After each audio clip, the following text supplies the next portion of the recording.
BJP అధిష్టానం focus పెట్టింది. అందులో భాగంగా ఇవాళ హైదరాబాద్లో ప్రధాని మోదీ పర్యటించనున్నారు. సాయంత్రం 4 గంటలకు ఆయన హైదరాబాద్కు చేరుకోనున్నారు. అనంతరం మల్కాజ్గిరిలో రోడ్ షో కూడా నిర్వహించనున్నారు. మీర్జాలగూడ నుండి మల్కాజ్గిరి వరకు ప్రధాని రోడ్ షోలో పాల్గొనున్నారు. రోడ్ షో అనంతరం సాయంత్రం 6 గంటలకు రాజ్భవన్ చేరుకోనున్నారు. రాత్రి రాజ్భవన్లోనే ప్రధాని బస చేయనున్నారు.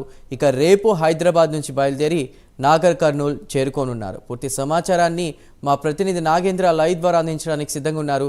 నాగేంద్ర, మోదీ రూట్ మ్యాప్ ఎలా ఉండబోతోంది ఇవాళ?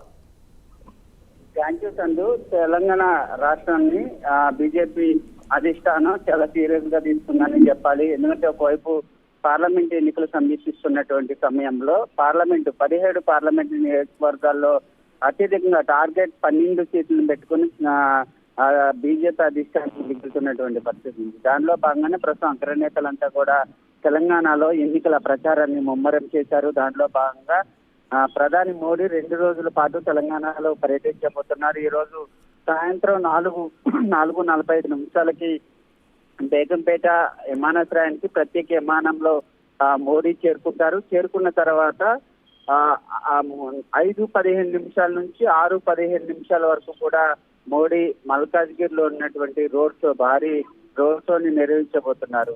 దాంతో పాటు మరొక వైపు ఈ పార్లమెంట్ ఎన్నికల ప్రచారంలో మోడీ పెద్ద ఎత్తున ప్రచార సభల్లో పాల్గొంటున్నారు. దాంతో పాటే మరొకవైపు భారీ రోడ్ షోలో సైతం పాల్గొంటున్నటువంటి పరిస్థితి ఉంది. దానిలో భాగంగానే మల్కాజ్గిరిలో ఈ రోజు 5:15 నిమిషాల నుంచి 6:15 నిమిషాల వరకు గంట సేపు రోడ్ షో నిర్వహించబోతున్నారు. అనంతరం అక్కడి నుంచి నేరుగా రాజ్భవన్ కి చేరుకుంటారు. రాజ్భవన్ లోనే ఈ రోజు రాత్రికి బస చేయబోతున్నారు. అనంతరం రేపు ఉదయం 11 గంటలకు అంటే 10:45 నిమిషాలకి రాజ్భవన్ నుంచి బయలుదేరి 11 గంటలకు బేగంపేట ఎయిర్పోర్ట్ కు చేరుకుంటారు. అక్కడి నుంచి ప్రత్యేక విమానంలో నాగర్ కర్నూల్ కు చేరుకుని అక్కడ 12 గంటల నుంచి 1 గంట వరకు జరిగేటటువంటి భారీ బహిరంగ సభలో మోడీ పాల్గొని తన ప్రసంగం చేయబోతున్నారు. మొత్తానికి 2 రోజుల పాటు మోడీ షెడ్యూల్ ఏ విధంగా ఉండబోతుంది, మరొక వైపు తెలంగాణ పార్లమెంట్ ఎన్నికల ప్రచారంలో మోడీ ఏం మాట్లాడతారన్న దానిపైన ప్రధానంగా తెలంగాణ రాష్ట్ర ప్రజలంతా కూడా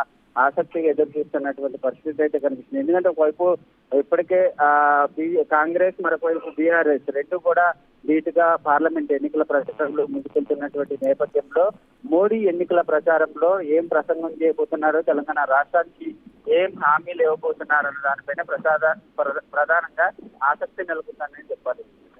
రైట్ నాగేంద్ర, థ్యాంక్ యూ.